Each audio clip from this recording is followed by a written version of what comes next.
God's demand for your restoration to wealth and fortune.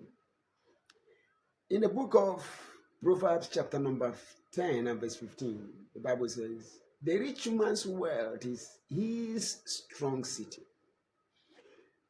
The destruction of the poor is their poverty. Nothing handicaps God's righteous children who are poor like poverty. Until the church is free from poverty, the church can never take her place. A poor church is a church that is going to be destroyed. Jesus said, I will build my church and the gates of hell shall not prevail against it.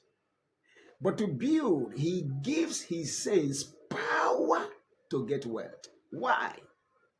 That he might establish his covenant, which is swore unto our fathers as it is today.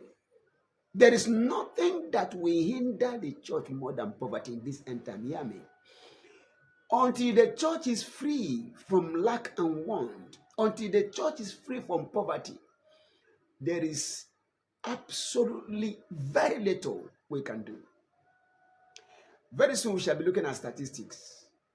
But I want to say right at this moment that the whole of Christianity in this present world is not yet 2.5 billion people. The world is approximately not over 8 billion people. Catholics worldwide, about 1.1 billion.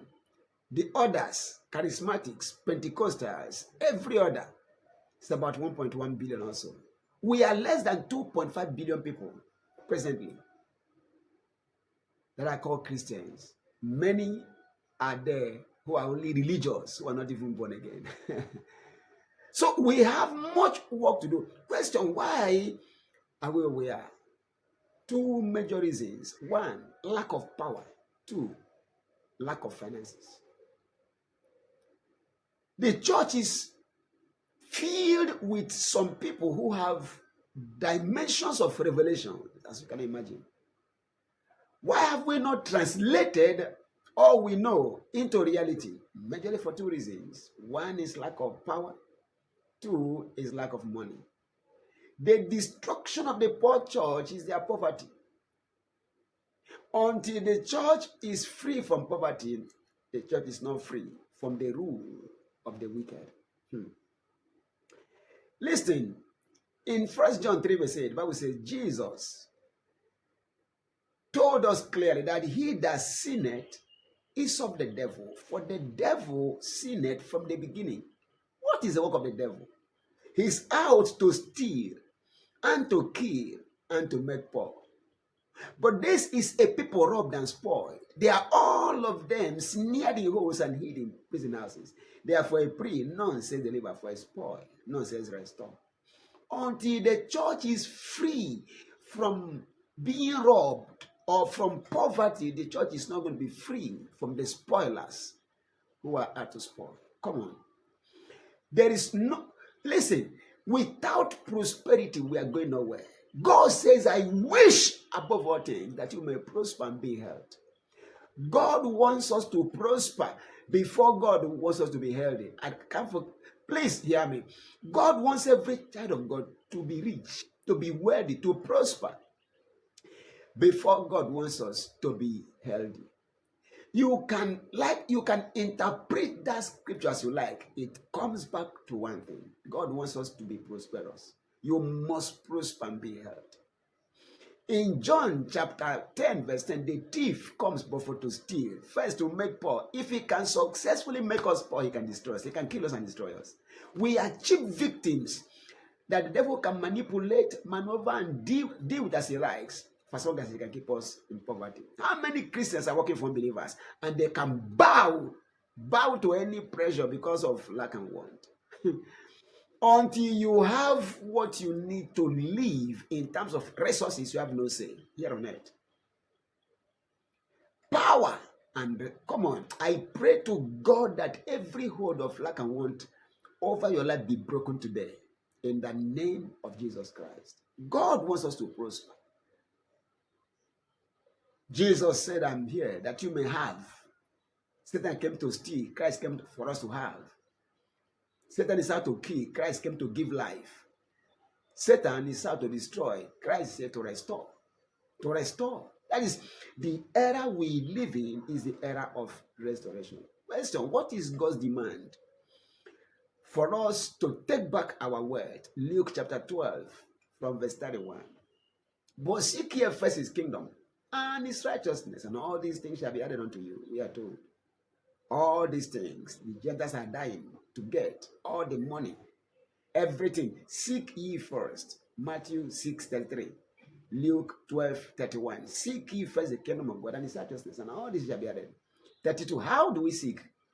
Christ tells us, little flock, fear not, little flock, for it is your Father's good pleasure to give you the kingdom and the power and the wealth and the riches. The power, the riches, the glory, everything. It is your Father's good pleasure to give you the kingdom. What must you do? Go and sell what you have and give to the poor. Give alms. Invest all into the gospel business. That is the key. Go and sell, little flock. I want to give you the kingdom, the power, and the glory. How? Go and sell what you have and give for the gospel to be preached, for the gospel business. And all these things shall be given back to you. So the way to the wealth we are begging God for, we are toiling to have, is our total unalloyed devotion, dedication, commitment, and sacrificing of all to advancing the kingdom. That's all. If we can do that, listen, the Father who is pleased to give us this kingdom will give us this kingdom and the power, the word, the glory, and everything in it. Listen to me. Until you are a giver, you are not a committed Christian. I will shock you. Until you are a committed sacrificial giver, you are not a committed kingdom person. God so loved, he gave all he has. John 3:16. Romans 8:32. He gave all things to us, having given us his son Jesus Christ to enjoy. Jesus, 1 John 3:16, showed us how to love by sacrificing all, and we are to love others by sacrificing all. Ephesians 5:1-2. If we want to show we are God's children, we must be imitators of God as their children. How? By giving all. Because God showed us love by giving all he has for us to be all we are, all we are to be. And we can only imitate God by living like him, by giving like him. My prayer for you is that no matter what others do, you will from today begin to give. In the name of Jesus Christ. God wants you to be a liberal, dangerous, highest giver. A very notable giver. In the name of Jesus. May you receive grace to be a liberal giver from now. In Jesus' mighty name. Amen.